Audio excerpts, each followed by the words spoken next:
할렐루야. 안녕하세요. 이 시간에는요, 에스더서 말씀 10번째인데요. 먼저 본문의 말씀 보시겠습니다. 에스더서 3장 5절에서 6절입니다. 하만이 모르드게가 무릎을 꿇지도 아니하고 절하지도 아니함을 보고 매우 노하더니 그들이 모르드게의 민족을 하만에게 알림으로 하만이 모르드게만 죽이는 것이 부족하다고 생각을 하고 아수르의 온 나라에 있는 유다인 곧 모르드게의 민족을 다 멸하고자 하더라. 기도하겠습니다. 하나님 아버지 감사합니다. 이 시간 에스더서 말씀 9번째 말씀을 열 번째 말씀을 받게 되었습니다. 하나님께서 친히 시종을 주관하시고 우리 주 예수 그리스도만 밝히 증거할 수 있도록 성령님께서 인도해 주옵소서. 예수님의 이름으로 기도드리옵나이다. 아멘. 자, 여기 말씀은 하만의 핍박인데요. 이것은 적그리스도의 마지막 시대의 핍박을 예표한다고 할 수 있습니다. 하만은 모르드게에 대한 극한 분노로 유다 민족을 다 진멸하고자 했습니다. 자, 여기에 보면은 절하지도 아니함을 보고로 여기에 보면은요 단순히 본다는 의미가 아니고요 조사하다, 주시하다, 그 다음에 지각하다라는 의미를 가진 단어인데요. 하만은 모르드게에게 대하여서 극한 분노와 더불어서 그가 누구인지에 대해서 알고자 하였을 것입니다. 그리고 그 측근 중에 모르드게가 유다 민족인 줄을 가르쳐 알려주자 하만은 바사 제국의 모든 유다인들을 다 죽이고자 도모를 했던 것입니다. 여기서 멸하고자로 번역된 원문을 보면은요, 이제 바로 파괴하다, 근절시키다, 전멸하다라는 그런 뜻을 갖습니다. 자, 이 단어는 종종 하나님께서 가나안 땅에 우상을 쳐서 멸하도록 명할 때에 그때 사용되는 단어인데요. 즉 가증한 우상을 하나님께서 바라보시고 반드시 파괴시키도록 할 때의 모습처럼 격한 분노를 표출하면서 응당 멸하여야 할 일로 여기는 하만의 모습을 표현하고 있습니다. 하만이 제비를 뽑아서 유다인들을 멸절할 날과 달을 확정했습니다. 그래서 에스더 3장 7절인데요. 아수르 왕 제12년 첫째 달 곧 니산월에 무리가 하만 앞에서 날과 달에 대하여 부르 곧 제비를 뽑아 12째 달 곧 아다로를 얻은지라. 자, 아수르 왕 12년은 BC 474년입니다. 이날은 에스더가 왕비가 된 지 5년이 되는 때입니다. 하만은 분명 바사의 점성가들, 마술사들을 통해서 어느 날이 이스라엘을 멸망시키는데 가장 좋은 날인지를 증명하도록 하였을 것입니다. 그래서 고대인들은 점성술과 점을 전폭적으로 그런 신뢰하는 경향이 있었는데요. 바로 그 점괘가 그들의 길흉하복의 지도라고 믿었습니다. 이로 인해서 하만은 더더욱 득이하였습니다. 다시 말해서 자기 권력의 힘 그리고 사술의 힘을 통해서 능히 모르드게와 유다를 멸할 것을 확신한 것입니다. 자, 민수기 23장 23절을 보면요. 야곱을 해할 점술이 없고 이스라엘을 해할 복술이 없도다. 이때 야곱과 이스라엘에 대하여 논할텐데 하나님께서 행하신 일이 어찌 그리 크냐 하리로다.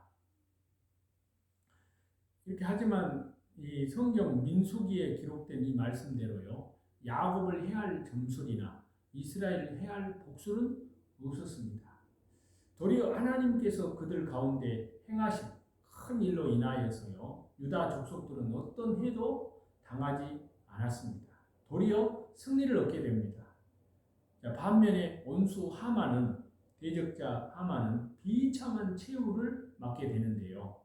결론부터 말씀드리면 자, 당시에 부르 즉 제비를 뽑는 행위는 주사위를 던지는 방식이라든지 나무 조각이나 양피지를 이용하는 방법, 이러한 것들로 이루어졌습니다. 자, 하만은 유다인들이 법을 어기는 자들이라고 해서 왕에게 거짓으로 고소를 해서 처형을 허락을 받게 됩니다. 자, 에스더 3장 8절에서 11절에 그 내용이 나오는데요. 하만이 아하스의 왕에게 아뢰되 한 민족이 왕의 나라 각 지방 백성 중에 흩어져 가는데 그 법률이 만민의 것과 달라서 왕의 법률을 지키지 아니하오니 용납하는 것이 왕에게 무익하니이다. 왕이 옳게 여기시거든 조서를 내려서 그들을 진멸하소서. 내가 은 1만 달란트를 왕의 일을 맡은 자의 손에 맡겨서 왕의 금고에 드리리이다 하니 왕이 반지를 손에서 빼어 유다인의 대적자 곧 아각 사람 함무다다의 아들 하만에게 주며 이르되 그 은을 네게 주고 그 백성도 그리하노니 너의 소견에 좋을 대로 행하라 하더라. 자, 하만은 유다인들에 대해서 처형하는 것을 허락을 받고자 이런 방식들을 이러한 여러 가지 방식들로 그들에게 대한 보고를 올립니다. 그 보고 내용을 요약을 해보면요, 정리를 해보면 첫째는 이제 유다인들이 바사 제국 전역에 흩어져 거하는 자들이라는 겁니다. 두 번째는 유다인들의 법률이 다른 모든 나라와 다르다는 것입니다.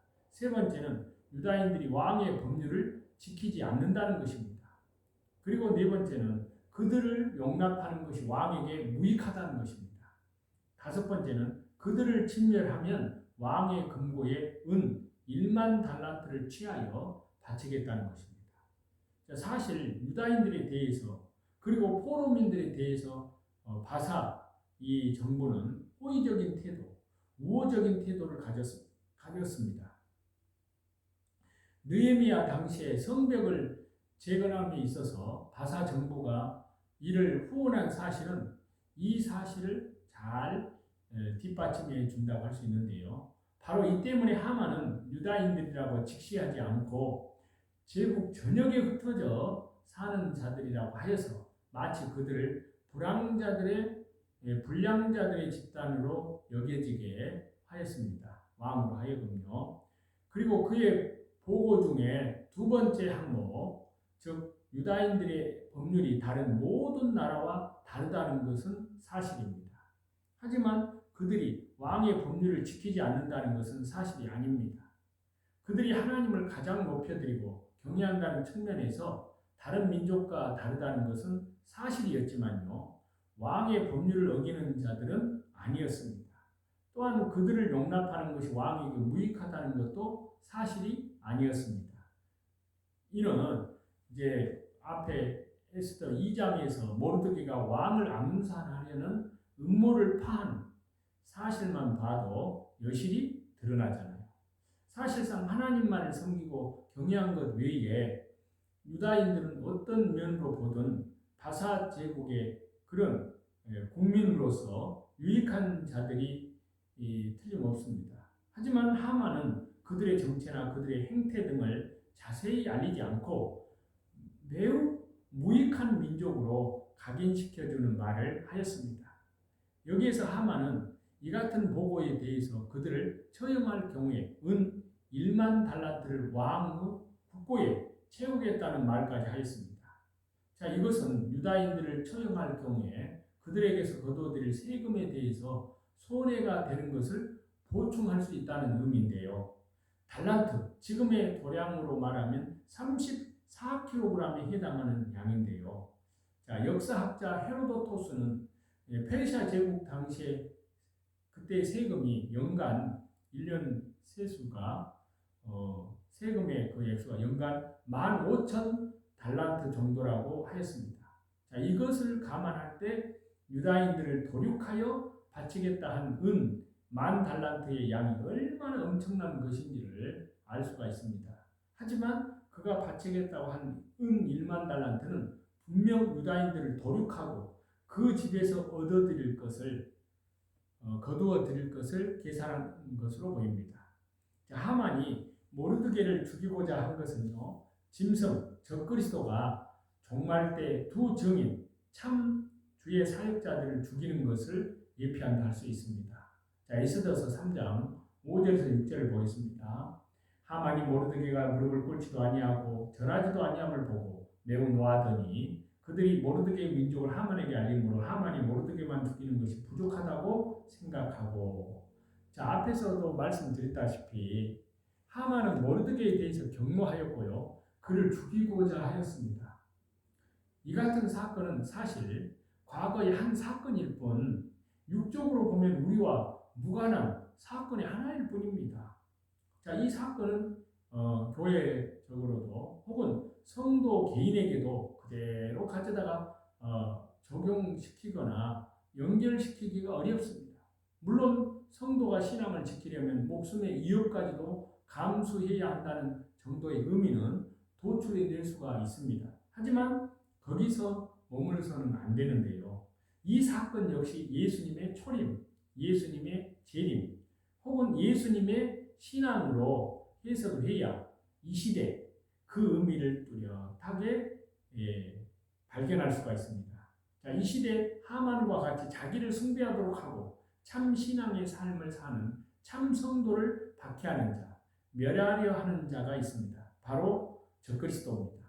그는 현재 전 세계 위에 자기 이름을 드높이고 스스로 평화의 사자라고 칭할 겁니다. 하지만 참 성도들, 참 교회들인 근본주의 신앙을 소유한 이들을 향해서 폭력 집단이라고 하고 처단해야 할 자들로 보고 있다는 겁니다. 자, 이런 일이 점점 더 커지고 그 문제가 절정에 이르면 짐승, 적그리스도는 참 성도들로 하여금 신앙을 지키도록 교회를 세우는 일에 앞장서는 주의 사역자들을 살상하는 일을 자행할 것입니다. 그래서 요한계시록 11장 7절에는 이렇게 말씀하고 있습니다. 그들이 그 증언을 마칠 때 무적행으로부터 올라오는 짐승이 그들과 더불어 전쟁을 일으켜 그들을 이기고 그들을 죽일 터인즉. 자, 짐승은 교회를 진리 가운데로 세우고 예수님 재림을 준비하도록 세우는 주의 사역자들, 종말 때 두 증인과 같은 참 주의 사역자들을, 주의 백성들을 결코 방관하지 않습니다. 반드시 그들을 멸하고 제거하려고 합니다. 그 결과 참 주의 사역자들은 큰 환난, 죽음을 당하기까지 합니다. 하만이 유다 민족 전체를 말살하고자 한 것은 대환란 때 적그리스도의 해입은 여자, 참 교회의 핍박을 예표한다 할 수 있습니다. 자, 에스더 3장 6절에요. 하만이 모르드게만 죽이는 것이 부족하다고 생각하고 아수르의 온 나라에 있는 유다인 곧 모르드게인의 민족을 다 멸하고자 하더라. 하만은 모르드게만이 아니라 유다 민족 전체를 말살하려고 했습니다. 자, 이것은 종말 대환란 때 짐승 적그리스도가 참 교회를 핍박하고 멸하려 하는 모습을 예표한다 할 수 있습니다. 그래서 요한계시록 13장 15절에 보시면요, 그가 권세를 받아 그 짐승의 우상에게 생기를 주어 그 짐승의 우상으로 말하게 하고 또 짐승의 우상에게 경배하지도 아니하는 자는 몇이든지 다 죽이게 하더라. 자, 종말 대환란 때 짐승 적그리스도는 하만이 자기를 숭배하지 않은 모르드게와 유다인들을 진멸하려 하듯이 자기에게 굴복하지 않는 참 교회, 참 성도들을 다 죽이려고 할 것입니다. 그렇기 때문에 이 일은 결코 과거의 일이 아니라는 겁니다. 과거 사건의 의미를 넘어서 미래를 향해서 뻗어 있습니다. 과거에 하만이 그렇게 했듯이 미래에 적그리스도는 자기에게 굴복하지 않고 믿음을 지키는 참 성도들을 죽음의 자리까지 몰아갈 것입니다. 하만이 유다인들을 참수한 것은 종말 때 적그리스도가 해입은 여자, 참 교회를 참수할 것에 대한 예표라고 할 수 있습니다. 그래서 에스더서 3장 8절에 보면요, 하만이 아수르 왕에게 아뢰되 한 민족이 왕의 나라 각 지방 백성 중에 흩어져 가는데 그 법률이 만민의 것과 달라서 왕의 법률을 지키지 아니하오니 용납하는 것이 왕에게 무익하니이다. 자, 하만은 모르드게와 유다인들에 대해서 죽이기로 도모한 이후에 아수르 왕에게 그들을 참소하기 시작했습니다. 고소했다 그 말입니다. 그들이 제국 내 불필요한 존재들이고 도리어 유해한 존재들이기 때문에 이런 것으로 거짓으로 모함하였습니다. 이러한 하만의 행태는 종말 재림 때 짐승 적그리스도가 교회를 참소하고 비방하는 모습을 예표한다 할 수 있습니다. 그래서 요한계시록 12장 10절에 그 말씀이 있잖아요. 우리 형제들을 참소하던 자 곧 우리 하나님 앞에서 밤낮 참소하던 자가 쫓겨났고, 자, 이 계시록의 말씀은 마귀가 적그리스도가 성도들, 참 종들을, 참 주의 사역자들을 참소할 것을 기록합니다. 마귀의 그 일을 종말 재림 직전에 대환란 때 적그리스도가 실행할 것입니다. 그래서 요한계시록 13장 6절에는요. 짐승이 입을 벌려 하나님을 향하여 비방하되 그의 이름과 그의 장막 곧 하늘에 사는 자들을 비방하더라. 자, 이 말씀 중에 짐승이 비방하는 대상 중에 하늘에 사는 자들이라고 했습니다. 자, 그들은 하나님께 속한 자들, 천국 백성들인 참 성도들을 뜻합니다. 즉, 짐승, 적그리스도는 종말 때 마귀가 성도들을 참소하듯이 참 성도들을 참소하고 그들을 거짓으로 모함하고 비방하게 됩니다. 자, 이러한 일들은 지금 적그리스도에 의해서 매우 구체적으로 실행되고 있습니다. 그래서 이제 한 걸음 더 나아가서 근본주의 교회들을 가리켜서 교회라고도 하지 않고 그냥 근본주의자들이라고 해서 세상의 평화를 깨트리는 폭력 집단으로 분류하기까지 하였습니다. 이러한 적그리스도의 참 교회를 향한 비방과 참소는 대환란 때 절정에 이릅니다. 이를 근거로 적그리스도는 참 교회를 핍박하고 멸절하려 할 것임에 틀림이 없다는 것입니다. 자, 여러분, 짐승 적그리스도는 권세와 영광을 소유합니다. 그래서 요한계시록에 보면은요 그렇게 말씀을 하시는데, 자, 요한계시록 13장 1절입니다. 내가 보니 바다에서 한 짐승이 나오는데 뿔이 10이요 머리가 7이라. 그 뿔에는 10왕관이 있고 그 머리들은 신성 모독하는 이름들이 있더라. 자, 이 말씀에 짐승의 모습은 뿔이 10, 머리가 7, 그 뿔에는 10왕관이 있다고 말씀합니다. 여기에서 10이라는 숫자는 완전 숫자입니다. 뿔은 권세를 의미합니다. 과거에 하만이 아수르 왕의 전권을 이임받아서 유다인들을 멸절시키려 하였듯이 이제 정말 적그리스도는 짐승 적그리스도는 7머리 10뿔의 권세를 가지고 참 교회를 핍박하고 멸절하려 할 것입니다. 과거에 이미 이루어진 역사는 종말에 그 실체를 드러내고 과연 성경에 기록된 역사가 확실히 성취될 것을 보여줍니다. 자, 우리는 이를 알고 깨닫고 더더욱 말씀, 믿음 위에 굳건히 서 있습니다. 그리고 서 있어야 합니다. 또 다른 한편으로는요, 바다에서 올라온 짐승에게 뿔이 10일 뿐만이 아니라 그 뿔에는 10왕관이 있다고 하였습니다. 자, 이것은 짐승, 적그리스도가 세상의 영광을 소유하고 있음을 의미합니다. 자, 과거에 하만이 바사의 총리로 당대에 세상의 영광을 온전히 소유하고 있었던 것처럼, 그러면서 그가 유다인들을 상대로 온갖 포악한 일을 자행하는 것의 모습은 하나의 그림자라고 할 수 있습니다. 그 실체, 궁극적인 모습, 이것은 정말 재림 직전에 짐승 적그리스도가 자기가 소유한 세상의 영광을 가지고 악하고 불의한 일을 자행하는 모습으로 드러나게 됩니다. 우리는 하만의 이 포악한 모습, 그 이면의 세상의 영광을 보고 다른 한편으로 적그리스도의 모습을 봐야 됩니다. 세상적으로 존경과 찬사, 부와 영예를 한 몸에 누리면서 하나님을 대적하고 하나님의 백성들을 파멸의 구덩이에 몰아넣으려는 그의 적그리스도의 사악한 면모를 똑똑히 직시해야 합니다. 짐승 적그리스도는 강력한 권세를 누리고 경배를 받고자 할 것입니다. 그래서 요한계시록 13장 2절에서 4절을 보면요. 내가 본 짐승은 표범과 비슷하고 그 발은 곰에 발 같고 그 입은 사자의 입 같은데 용이 자기의 능력과 보좌와 큰 권세를 그에게 주었더라. 용이 짐승에게 권세를 주므로 용에게 경배하며 짐승에게 경배하여 이르되 누가 이 짐승과 같으냐 누가 능히 이와 더불어 싸우리요 하더라. 자, 짐승 적그리스도에 대해서 요한계시록은 표범과 비슷하고 곰에 발 같고 사자의 입 같다고 하면서요. 최종적으로 용이 자기의 능력과 보좌와 큰 권세를 주었다고 그렇게 말합니다.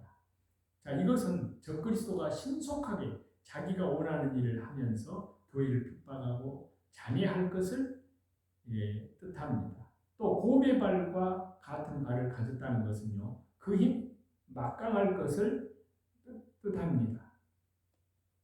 입이 사자와 같다는 것은 적그리스도가 사자와 같이 잔인하고 잔혹한 일을 행할 것을 예표합니다. 마지막으로 용이 자기 능력과 보좌와 큰 권세를 주었다는 것은요. 짐승 적그리스도가 가진 권세가 결국 마귀에게서 비롯되었다는 것. 마귀가 그 모든 힘과 능력과 권세를 주어서 성도를 미혹하고 핍박하고 죽음에까지 넘겨주는 일을 행할 것을 예표합니다. 과거에 하만이 세계 최강국의 황제 아수르의 권세를 가지고 하나님의 백성들을 이스라엘을 굴복시키려고 하고 마침내 멸하려 한 것을 우리가 생각해 보면은요. 그는 표범처럼 신속히 자기의 계획을 실행에 옮겼습니다. 곰처럼 강력한 힘으로 사자처럼 잔혹스럽게 그리고 마귀의 능력을 가지고 사악한 일을 도모하였습니다. 자, 이것은 그림자예요. 결국의 실체, 궁극적인 역사가 예수님 재림 직전에 대환란 때 짐승의 적그리스도에 의해서 펼쳐지게 됩니다. 그래서 다른 한편으로는 하만이 자기를 신격화하는데 이것은 정말 적그리스도가 대환란 때 모든 사람들에게 숭배를 강요할 것을 예표합니다. 그리고 이 같은 일은 머지않아 우리 앞에 지금 현실로 닥쳐오고 있습니다. 자, 이러한 때 우리는 진리 위에 말씀 위에 굳건히 서야 합니다. 마음을 바로잡고 믿음과 삶을 바로잡고 진리로 굳건히 서고 오직 예수님 한 분 붙들므로 인해서 최후의 승리를 거둬야 합니다. 최후의 승리를 얻기까지 험한 십자가 그것 하나만 붙들어야 합니다. 대환란 때 짐승은 성도들과 싸워 이깁니다. 그래서 요한계시록 13장 7절에 보면요. 또 권세를 받아 성도들과 싸워 이기게 되고 각 족속과 백성과 방언과 나라를 다스리는 권세를 받으니 적그리스도가 각 족속과 백성, 방언, 나라, 민족, 신분, 언어를 초월해서요. 권세자로 우뚝 서게 됩니다. 그리고 궁극적으로는 그 권세를 가지고 성도들과 싸워 이기게 된다는 겁니다. 이것은 성도들을 핍박하는 것을 함축하는 말인데요. 고대의 전쟁은 늘상 그렇듯이 패자에게는 처참하고 끔찍한 비극, 수치를 동반하게 됩니다. 세상에서 적그리스도는 최고의 위치를 차지하고 온 세상 모든 나라의 권세, 종교, 도덕, 사상의 최고 위에 오르게 됩니다. 그의 눈의 가시와 같은 존재가 바로 교회입니다. 적그리스도는 마치 하만이 모르드게와 유다인들을 눈의 가시와 같은 존재로 여겼듯이 교회를 그처럼 귀찮고 성가시는 존재로 귀찮은 존재로 취급할 것이고요. 자기에게 유일하게 반대하는 참 교회를 핍박하고 끔찍한 고통을 가할 것입니다. 자, 이처럼 온 세상을 장악하고 승리한 자, 성도들을 이긴 자, 짐승 적그리스도에게 대해서 온 세상은 요한계시록 13장 4절에 이렇게 말합니다. 누가 이 짐승과 같으냐? 누가 능히 이와 더불어 싸우리요 하더라. 이렇게 하면서 굴복할 것입니다. 하지만 모르드게가 하만에게 맞섰듯이 정말 재림 직전에도 그와 같은 성도들, 교회들이 일어나게 됩니다. 그리고 모르드게가 승리하였듯이 종말 재림 때도 맞설 수 없다고 여겨진 적그리스도에게 맞선 성도들은 하나님께서 주 예수 그리스도 이름으로 최후의 승리를 거두게 하십니다. 이 일에, 이 거룩한 역사에 동참하는 저와 여러분이 다 되시기를 우리 주 예수 그리스도 이름으로 간절히 축원합니다. 기도하겠습니다. 하나님 아버지 감사합니다. 참으로 대환란 때 그 시대가 문 앞에 다가오고 있음을 압니다. 그만큼 우리 주 예수님의 재림도 가까이 왔다는 것도 압니다. 우리는 이 땅에 아무런 소망도 없습니다. 오직 무엇을 바라보겠습니까? 믿음의 주여 온전케 하시는 주님만 바라보고 오늘 하루를 신실하게 믿음으로 주님과 동행하며 살아가게 도와주시고 바깥으로는 복음 상경회를 통해서 성령님의 역사로 날마다 구원받는 역사 일어나게 하옵소서. 감사드리며 주 예수님의 이름으로 기도드리옵나이다. 아멘. 찬송 드리겠습니다. 찬송 70장입니다.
감사합니다.